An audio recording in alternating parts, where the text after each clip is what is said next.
জৈন, খ্রিস্টান, পার্সি, সকুন্দন, পাঠান, মুঘল এক দেহে হলো লীন। হিন্দু, মুসলিম, জৈন, বৌদ্ধ, পারসিক, সহকুন্দন, পাঠান, মুঘল, খ্রিস্টান একই দেহে সব লীন। মহান মনীষীদের চিরন্তন সত্য এই যে বাণী আমরা যুগে যুগে শুনে আসছি বা আগামীতেও আমরা আরও জানব যে সবার ওপর মানুষ সত্য, তাহার উপর নাই। জলজ কিংবা বনজ সম্পদের মতো পৃথিবীতে অনেক সম্পদ আছে, কিন্তু মানব সম্পদ হলো এমনই একটি সম্পদ যে সম্পদ রক্ষার্থে দেশ ও দশের কর্তব্য। ঠিক এই ধরনের কথা বলতে শোনা গেল মুর্শিদাবাদ জেলার হরিহরপাড়া থানার আইসি মাননীয় অরূপ কুমার রায় মহাশয়ের কাছ থেকে। শুক্রবার সারা দেশের সঙ্গে সঙ্গে হরিহরপাড়া থানার চন্দ্রদ্বীপ শিশু উদ্যানে দেশের জাতীয় পতাকা উত্তোলন করেন এবং দেশ ও মানব জাতির উদ্দেশ্যে বলেন, হিন্দু, মুসলিম, জৈন, বৌদ্ধ, পারসিক, সহকুন্দন, পাঠান, মুঘল, খ্রিস্টান একই দেহে সব লীন। এই দিন উপস্থিত ছিলেন হরিহরপাড়া থানার ভারপ্রাপ্ত আধিকারিকগণ, লেখক, কবি, সাংবাদিক, সমাজসেবী ছাড়াও উপস্থিত আনন্দ আশ্রমের শিল্পীবৃন্দ ছাড়াও চন্দ্রদ্বীপের সদস্য ও সংস্কৃতিপ্রেমী মানুষজন। মুর্শিদাবাদ থেকে ক্যামেরায় সিন্দা মণ্ডলের সঙ্গে আবিদ হোসেন মণ্ডলের report, TV ATM Bangla, Kolkata. যেটা সব জায়গাতেই বলি যে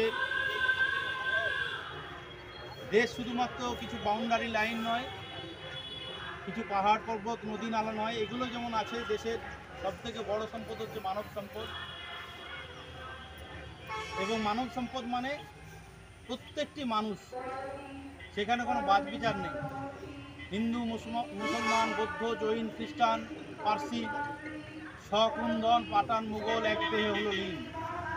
এই যে মর্মবাণী, এই মর্মবাণীর মধ্যে নিহিত আছে আমাদের যে মিশ্র সংস্কৃতি ভারতবর্ষের, তার যে সত্য এবং তার যে শক্তি। আমাদের ভারতবর্ষের সত্য এবং শক্তি দুটোই হচ্ছে এই মিশ্র সংস্কৃতি। তো আমাদের এখানেই থাকতে হবে, এই দেশেই। কেউ কোথাও যাওয়ার নেই, কেউ কাউকে বার করার নেই। আমরা দোস্তিতে থাকবো না কুস্তিতে থাকবো, সেটা আমাদেরকে চয়েস, সেটা আমাদের। ফলে আমাদের সমাজে আমরা যারা আছি, যাতে সকলে সুশৃঙ্খলভাবে, সংঘবদ্ধভাবে, সৌভ্রাতৃত্ব নিয়ে বসবাস করতে পারি, সেই ব্যাপারে ভূমিকা কিন্তু প্রত্যেকের নেওয়ার আছে। আমাদের হরিহরপাড়া ছোট্ট জায়গা, আমরা অত্যন্ত ভালোভাবে এখানে থাকছি, বাস করছি। আমি আজকে স্বাধীনতা দিবসের পূর্ণ লগ্নে আমার এটাই আশা থাকবে যে এই শান্তি এবং সম্প্রীতি যেটা হরিহরপাড়ার বুকে আছে, এটা আগামী দিনে আরও বেশি সুসংহত হবে। সবাই একইভাবে আমরা বছরের বছর, দশকের পর দশক, শতকের পর শতক যেন বাস করতে পারি। আমরা সকাল থেকে নানান অনুষ্ঠানের মধ্যে দিয়ে এই দিনটিকে আমরা উদযাপন করছি। আমরা খুব আনন্দিত, আমরা খুব গর্বিত। আমাদের প্রিয় প্রতিষ্ঠান চন্দ্রদ্বীপ সোসাইটির আজকেও প্রতিষ্ঠা দিবস।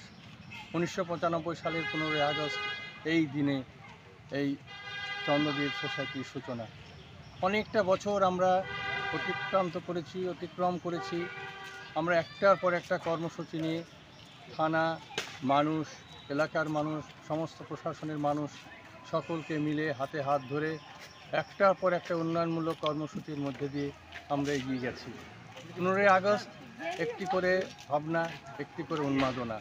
আমরা আগামী দিনেও নানান কর্মসূচির মধ্যে দিয়ে আপামর ছেলে মেয়েদেরকে নিয়ে আমরা পথ চলতে যাই, যা সত্যিকারের ভারতবর্ষের নাগরিক হয়ে দাঁড়ায়, তারা মানুষ হয়। সম্প্রীতি, সংহতি, সকলের বার্তা আমরা বহন করি আজকের দিন থেকে। বর্তমান ভারতবর্ষের যে পরিস্থিতি, সেই সম্পর্কে আমজনতার উদ্দেশ্যে কি বলতে চাইছে? দেখুন, ভারতবর্ষের বর্তমান পরিস্থিতি যাই হোক, একটা দেশ, একটা পরিচালন যারা করছেন তারা খুব সুন্দরভাবেই করছেন। কিন্তু আজকে আমরা যারা মানুষ আছি, আমাদেরও দায়িত্ব কম নেই। আমাদের দায়িত্ব আমরা নিজেরা বুঝিনি।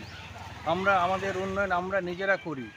আমরা কারোর সমালোচনা না করে নিজের কাজটাকে যদি আমরা নিজেরা করতে পারি, নিজে যদি মানুষ হই, সত্যিকারের ভারতবর্ষ তৈরি হবে আমাদের মাধ্যম দিয়ে।